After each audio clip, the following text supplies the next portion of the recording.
Hello everyone.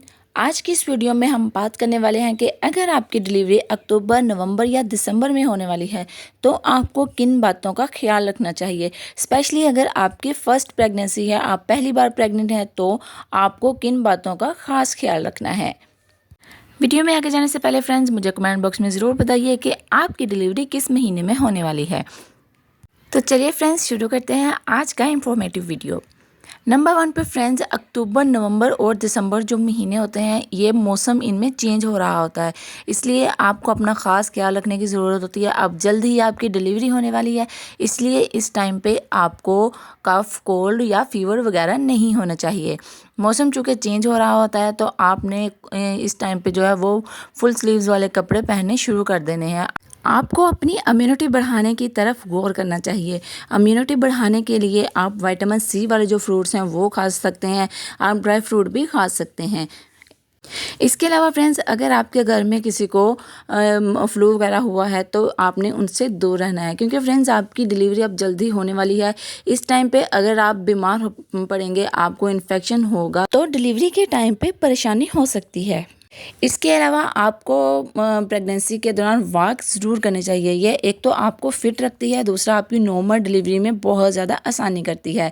इसके अलावा आप नॉर्मल डिलीवरी के लिए जो डॉक्टर्स आपको एक्सरसाइजेज बनाते हैं, जैसे कि बटरफ्लाई एक्सरसाइज, स्क्वाट्स वगैरह, ये आप ज़रूर कीजिए। इससे आपकी इम्यूनिटी भी इम्प्रूव होती है और जो है वो आपकी बॉडी एक्टिव रहती है। प्रेगनेंसी का लास्ट टाइम चल रहा है, डिलीवरी जल्दी होने वाली होती है, तो इस टाइम पे स्ट्रेस, एंजाइटी बहुत ज़्यादा होती है कि डिलीवरी कैसे होगी, सब कुछ ठीक से हो जाएगा, कोई प्रॉब्लम तो नहीं होगी। ये सारी बातें माइंड में चल रही होती हैं। लेकिन फ्रेंड्स, इस टाइम पे आपके लिए स्ट्रेस बिल्कुल भी ठीक नहीं है। आपने स्ट्रेस बिल्कुल नहीं लेना है। सारी प्रेगनेंसी आपकी ठीक चल रही है, आपने वॉक करते रहना है और हेल्दी चीज़ें खानी है, अपनी डाइट का ध्यान रखना है। डॉक्टर्स ने जो आपको सप्लीमेंट्स वगैरह दिए होते हैं वो आपने लेते रहना है। तो अगर सारी चीज़ें नॉर्मल है तो आपको स्ट्रेस लेने की बिल्कुल ज़रूरत नहीं है। स्ट्रेस लेने से फ्रेंड्स, जो आपकी नॉर्मल चीज़ें चल रही होती हैं उनमें भी प्रॉब्लम आ सकती है, इसलिए आपने कोशिश करनी है कि खुश रहें, स्ट्रेस से बिल्कुल दूर रहें।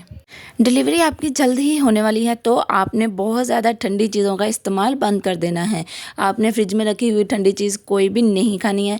इवन कि आपने पानी भी जो है वो नीम गर्म पीना है। अगर नीम गर्म आप पानी पीती हैं तो आपकी डिलीवरी में बहुत आसानी होती है। अगर आपसे नीम गर्म पानी नहीं पिया जाता है तो आप तब भी नॉर्मल टेम्परेचर का पानी पिएँ। बहुत ज़्यादा ठंडा पानी आपने अब नहीं पीना है। आपका 9वां महीना शुरू हो चुका है, तो अब आपने अपना हॉस्पिटल बैग रेडी कर लेना है, क्योंकि 9वें महीने में नॉर्मल डिलीवरी आपकी किसी भी टाइम हो सकती है। प्रेगनेंसी के 3rd ट्राइमेस्टर से, यानी कि जो 7वां, 8वां, 9वां महीना होता है, या इस टाइम से आपने जो है वो अपनी डाइट में केसर वाला दूध और खजूर वाला दूध ऐड करना है। ये भी आपकी नॉर्मल डिलीवरी के चांसेस को बढ़ाते हैं।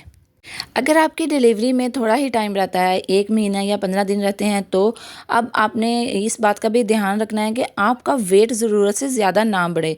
आपने अपने ब्लड शुगर लेवल का, इसके अलावा आपने अपने हीमोग्लोबिन लेवल का भी ध्यान रखना है, क्योंकि अगर ये सारी चीज़ें नॉर्मल होगी तभी आपकी नॉर्मल डिलीवरी में आसानी होगी। अल्ट्रासाउंड करवाने पर अगर आपके बेबी का वेट कम आया है, तो ऐसे में आपने अपनी डाइट में प्रोटीन को ऐड करना है, ताकि डिलीवरी के टाइम आने तक आपके बच्चे का वज़न जो है वो ठीक हो जाए। प्रेगनेंसी के 9वें महीने में अक्सर आपको थोड़ी बहुत पेन, जिसको कि फॉल्स लेबर पेन कहते हैं, वो आती रहती हैं।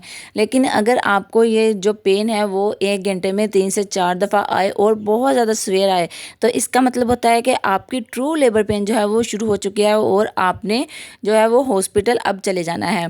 इसके अलावा प्रेगनेंसी में किसी भी टाइम अगर आपको ब्लीडिंग हो बहुत ज़्यादा, या फिर आपका वाटर बैग लीक हो जाए, तो ऐसे में भी आपने फ़ौरन हॉस्पिटल जाना है। प्रेगनेंसी के 9वें महीने में फ्रेंड्स, आपने बेबी मूवमेंट्स का भी ध्यान रखना है। जैसे जैसे डिलीवरी का टाइम पास आता है, बेबी मूवमेंट्स कम हो जाती हैं, लेकिन फिर भी एक पूरे दिन में 8 से 10 बार बेबी को जो है मूव ज़रूर करना चाहिए। अगर आपको लगे कि बेबी ने कम मूवमेंट की है आज, तो आप कुछ मीठा खा के या फिर ठंडा पानी पी के लेट के आराम से दोबारा मूवमेंट को फील करें। अगर फिर भी बेबी मूवमेंट ना करे तो आप अपने डॉक्टर के पास फ़ौरन जाइए।